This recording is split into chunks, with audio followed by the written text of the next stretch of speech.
ዛሬው ፕሮግራማችን በጥያቄያችሁ መሰረት ስለ ካዛንቺስ ሳይት ጠለቅ ያለ መረጃ ነው የምንሰጣችሁ። 60% የሚሆነው ለግሪን ኤሪያ ነው ትኩረት የሰጠነው።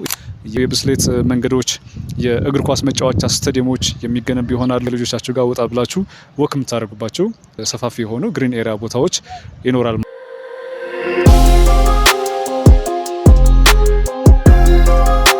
ሰላም ጤና ይስጥልን፣ እንዴት ናችሁ? እንኳን ወደ ዩቲዩብ ቻናላችን በደህና መጣችሁ። ረዳ ይባላለሁ። የአያት ሪል ስቴት የሽያጭ አማካሪ ነኝ። ከዚህ በፊት የአያት ሪል ስቴት የካዛንቺስ ሳይትን በተመለከተ የተለያየ መረጃ ሰጥተናችኋል። በዛሬው ፕሮግራማችን በጥያቄያችሁ መሰረት ስለ ካዛንቺስ ሳይት ጠለቅ ያለ መረጃ ነው የምንሰጣችሁ ማለት ነው። የካዛንቺስ ሳይት የሚገኝበት ቦታ፣ ሳይት ውስጥ ወደፊት የሚኖሩ የተለያዩ አምኒቲዎች፣ በሳይቱ ዙሪያ ያሉ የአገልግሎት መስጫ ተቋማት እንዲሁም ደግሞ የቤቱ አማራጭና አከፋፈሉን በተመለከተ ዘርዘር ያለ መረጃ ነው ይዘንላችሁ የመጣ ነው።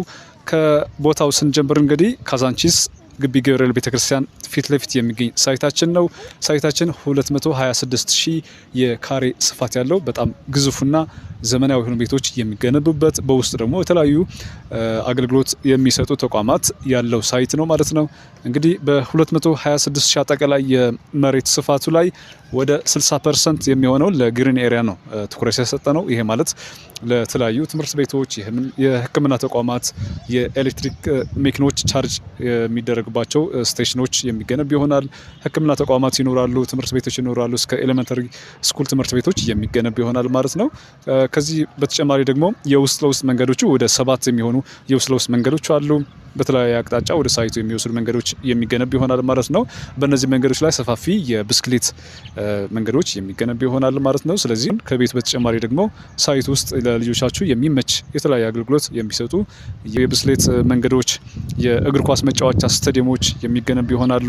ልጆቻችሁ ደግሞ እንደፈለጉ የሚንቀሳቀሱባቸው ግሪን ኤሪያዎች የሚኖር ይሆናል ማለት ነው። ስለዚህ በእረፍት ቀን በተመቻችሁ ሰዓት ከልጆቻችሁ ጋር ወጣ ብላችሁ ወክ የምታደርጉባቸው ሰፋፊ የሆኑ ግሪን ኤሪያ ቦታዎች ይኖራል ማለት ነው። ስለዚህ ካዛንቺስ በቅርቡ በኮሪደር ልማት እጅግ በጣም እየለማች ያለች ከተማ ናት። ስለዚህ ከኮሪደር ልማት ጋር ተያይዞ መንግስት በሰጠው ትኩረት መሰረት አያት ሪል ስቴት ለካዛንቺስ ለግሪን ኤሪያው ከፍ ያለ ትኩረት ሰጥቶ የሚገነባ ይሆናል ማለት ነው። ስለዚህ ከአጠቃላዩ 226,000 ካሬ 40% ላይ ብቻ ነው ቤቶች የሚገነቡት። ብሎኮች በጣም ተራርቀው ነው የሚገነቡት። ስለዚህ የተሻለ የሆነ የብርሃን የምታገኙበት ነው። እያንዳንዱ መኝታ ቤቶች እንዲሁም ደግሞ ኪችኑም ጨምሮ የልጆች መኝታ ቤት በመስኮት በኩል የሚገቡ ብርሃን ይኖራል። የመታፈን የመጨለም አይነት ነገር አይኖረውም ማለት ነው። ሌላ ደግሞ የካዛንቺስ ሳይት ለየት ከሚያደርገው ነገር መካከል በተለይ ደግሞ ለኢንቨስትመንት የምትፈልጉት ከሆነ መሀል ከተማ ነው ያለው። ካዛንቺስ እንደሚታወቀው ከግቢ ገብርኤል ቤተክርስቲያን ፊት ለፊት ነው ያለው ሳይታችን። በተለያዩ ሆቴሎች የተከበበ ነው። ፓርኮች ይኖራሉ፣ ዓለም አቀፍ የሆኑ ተቋማት ይኖራሉ፣ የሃይማኖት ተቋማት በቅርበት የሚገኙበት ሳይት ነው። ስለዚህ እነዚህ ተቋማት በቅርበት መኖራቸው አንደኛ ከቤታችሁ በቅርበት የምትፈልጉትን አገልግሎት ማግኘት ትችላላችሁ ማለት ነው። ከዚህ በተጨማሪ ደግሞ ለኢንቨስትመንት ለምትፈልጉ ደግሞ ቤቱን በከፍተኛ የሆነ የዶላር መጠን የሚከራይ ይሆናል ማለት ነው።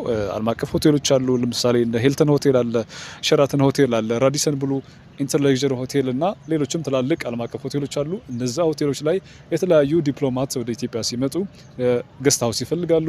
ኢትዮጵያውያን ወደ ዲያስፖራዎች ደግሞ መተው ሀገራቸው ላይ አረፍ ሲሉ እነዚህ ሆቴሎች በቅርበት ቤቶች መኖራቸው ለገስት ሃውስነት በዶላር የምታከራዩት ይሆናል ማለት ነው። ይህም ሪተርን ቫልዩ ከፍ ያለ ለኢንቨስትመንት ከሆነ የምትፈልጉት በዶላር ለምታከራዩት ከፍ ያለ ጠቀሜታ ታገኙበታላችሁ ማለት ነው። በተለይ ደግሞ ዲያስፖራዎች በብዛት መታችሁ ሀገራቸው ላይ አረፍ ስትሉ በቅርበት መሀል ከተማ የምታገኙት ሳይት ነው።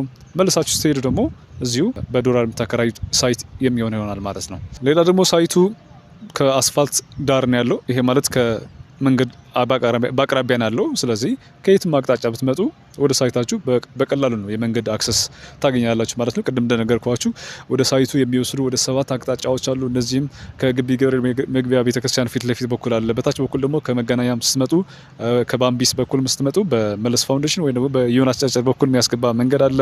በአዋሬ በኩል የሚያስገባ መንገድ አለ። እንደዚህ እያልን ወደ 7 መንገዶች ወደ ሳይቱ የሚወስዱ መንገዶች ይኖራል ማለት ነው። ስለዚህ ሳይቱም እንደፈለጋችሁ በውስጥ ለውስጥ መንቀሳቀስ ትችላላችሁ። ስለዚህ ሳይቱ በመንገድ ዳር መኖሩ የመንገድ አማራጮች መኖራቸው ቤታቸው በቅርበት የምታገኙት ይሆናል ማለት ነው። የመንገድ መጨናነቅ አይኖርም። ከየትኛውም አቅጣጫ ስትሄዱ ካዛንቺስ አካባቢ የመንገድ መጨናነቅ የለም። የተለያዩ ፓርኮች በቅርበት አሉ። ለምሳሌ ወዳጅነት ፓርክ፣ አንድነት ፓርክ ከሳይቱ በጣም በቅርበት ምናልባትም 3-4 ደቂቃ በእግር ወክ እያደረጋችሁ የምታገኟቸው ፓርኮች ናቸው። ሌላ ደግሞ የአብርሆት ላይብረሪ ከሳይቱ በቅርበት ነው ያለው፣ የ4 ኪሎ አብርሆት ላይብረሪ ማለት ነው። ስለዚህ ልጆቻችሁ በቅርበት አብርሆት ላይብረሪ ይገኛል። በሳይት ውስጥ ደግሞ የመብራት መቆራረጥ እንዳይኖር ዘመናዊ ጄኔሬተሮች በእያንዳንዱ ብሎክ የሚኖር ይሆናል። በተጨማሪ ደግሞ የከርሰ ምድር ውሃ የሚቆፈር ይሆናል ማለት ነው።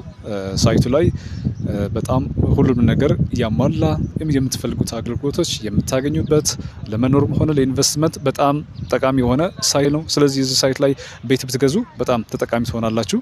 የቤት አማራጮች ስንመለከት ከባለ 1 መኝታ 45 ካሬ ጀምሮ ነው ያለው። 45 ካሬ ባለ 1 መኝታ ጀምሮ እስከ 160 ካሬ ባለ 4 መኝታ ቤቶች ይኖራሉ። ከዛ በተጨማሪ ደግሞ ባለ 2 መኝታ 80 ካሬ፣ ባለ 3 መኝታ ደግሞ ከ95 ካሬ ጀምሮ እስከ 115 ካሬ በምትፈልጉት የካሬ አማራጭ የቤት ባለቤት መሆን ትችላላችሁ። ቅድመ ክፍያችን 10% ነው። ቀሪ ክፍያዎች ደግሞ በውሉ መሰረት መክፈል ትችላላችሁ ማለት ነው። ከዚህ በፊት በሰራናቸው ቪዲዮዎች ስለ ውሉ ስለ ዋጋው በጣም ጠለቅ ያለ መረጃ ሰጥተናችኋል። ምናልባት መለስ ብላችሁ ደግሞ ከዚህ በፊት የሰራናቸው ቪዲዮዎች መመልከት ትችላላችሁ። ስለዚህ በ10% ቅድመ ክፍያ ተዋውላችሁ ቀሪ ክፍያዎች በግንባታ ሂደት መሰረት ውሉን እያያችሁ ውሉ ላይ የተፈራረማችሁትን የግንባታ ሂደት እያያችሁ ነው። እኛ ጋር ስትከፍሉ በጊዜ የተገደበ አይደለም። ይሄ ማለት ሁለተኛ ክፍያ ስትከፍሉ ግራውንድ አርማታ ሲሞላ ይሆናል። ሶስተኛ ክፍያ ስትከፍሉ 5ኛ ፎቅ ሲደርስ ይሆናል። መጨረሻ ላይ ደግሞ 5% ከፍላችሁን ትረከባላችሁ ማለት ነው። ስለዚህ ወደ 9 ዙር ክፍያ ይኖራል ማለት ነው። ስለዚህ ያለምንም ተጨማሪ ክፍያ ቤታችሁን የምትገዙት ይሄ ማለት በዶላር ጭማሪ፣ በብረት፣ በሲሚንቶ፣ በአሉሚኒየም ሆነ በነዳጅ አይነት ጭማሪ አይኖርም ማለት ነው። ከተስማማችሁት አጠቃላይ የቤት ዋጋ ውሉ ላይ ካለው አጠቃላይ የቤት ዋጋ እስከ መጨረሻ ቤቱ እስክትረከቡ ድረስ ምንም አይነት ጭማሪ አናደርግም ማለት ነው። ይሄም ለእናንተ ሌላ አድቫንቴጅ ነው። ተጨማሪ መረጃ የምትፈልጉ ከሆነ ስለ እያንዳንዱ ካሬ አማራጮቹ አከፋፈላቸውን በተመለከተ ሙሉ መረጃ ለመውሰድ ቢሮ መምጣት ትችላላችሁ። እንዲህ ደግሞ ደውላችሁ በዋትስአፕ እና በቴሌግራም መረጃውን መቀበል ትችላላችሁ ማለት ነው። ከታች ስልክ ቁጥሬን የማስቀምጥላችሁ ይሆናል። ረዳኤ ብላችሁ በ0960 14 68 64 ልትደውሉን እንችላላችሁ። ዲያስፖራ ወገኖቻችን ደግሞ ውጭ ሀገር ሆናችሁ መረጃውን በቴሌግራም እና በዋትስአፕ መረጃውን መውሰድ ትችላላችሁ ማለት ነው። ለዛሬ ያዘጋጀሁላችሁ ፕሮግራም ይህን ይመስላል። በሌላ ጊዜ ደግሞ ሌሎች አዳዲስ መረጃዎችን ይዤላችሁ የምመጣ ይሆናል። እንደሚታወቀው አያት ሪል ስቴት ከካዛንቺስ ሳይት በተጨማሪ ሌሎች 5 ሳይቶች አሉት። ስለነዛ ሳይቶች መረጃ ከፈለጋችሁ መረጃውን የማደርሳችሁ ይሆናል። ሌላ ደግሞ የሱቆቻችን ከ24 ካሬ ጀምሮ ሱቆች ሲኤምሲ ላይ እየሸጥ እንገኛለን። በቅርብ የሚረከብ ሳይት ላይ የሱቅ ባለቤት መሆን ትችላላችሁ። በተለይ ደግሞ ቶሎ ሱቅ ገዝታችሁ ወደ ስራ መግባት ለምትፈልጉ በጣም ቆንጆ የሆነ የሱቅ አማራጭ ነው ሲኤምሲ ያሉን ሱቆቻችን ማለት ነው። 25% ከፍላችሁ የሱቅ ባለቤት መሆን ትችላላችሁ። አክሲዮን ከፈለጋችሁ ደግሞ ከ112500 ብር ጀምሮ በመክፈል አመታዊ እስከ 50% የሚደርስ ትርፍ ተካፋይ መሆን ትችላላችሁ። ስለ ቤቶቻችን፣ ስለ አክሲዮኖቻችን እንዲሁ ደግሞ ስለ ሱቆቻችን ተጨማሪ መረጃ ከፈለጋችሁ ልትደውሉልኝ ትችላላችሁ። ለዛሬ ለነበረን ጊዜ ከልብ አመሰግናለሁ። መልካም ጊዜ ይሁንላችሁ።